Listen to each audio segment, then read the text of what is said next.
Apple CEO Tim Cook said the company is looking at manufacturing in Indonesia as he met with Indonesian President Joko Widodo on Wednesday. "We talked about the president's desire to see manufacturing in the country, and it's something that we will look out," Cook told reporters after the meeting.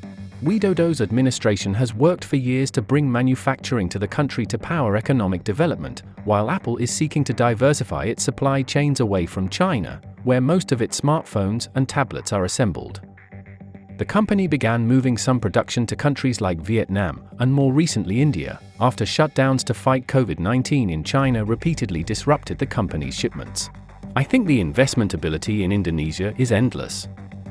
I think that there is a lot of great places to invest, and we're investing. We believe in the country," Cook said.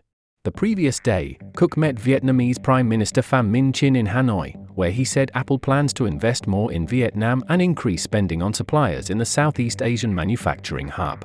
Given the slowing Chinese economy as well as the Chinese government's ongoing efforts to squeeze out foreign companies and replace them with domestic brands, Apple wants alternatives for manufacturing, said Chris Miller, an associate professor at Tufts University whose work focuses on technology and geopolitics.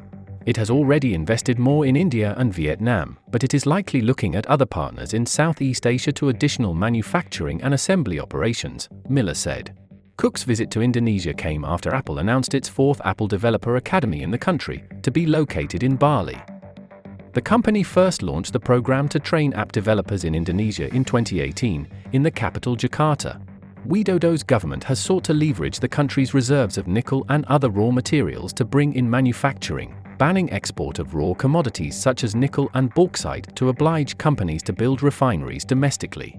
Indonesia's Minister of Communication and Information, Budi Ori Setiadi, said Wednesday that Microsoft CEO Satya Nadella would visit Indonesia at the end of April.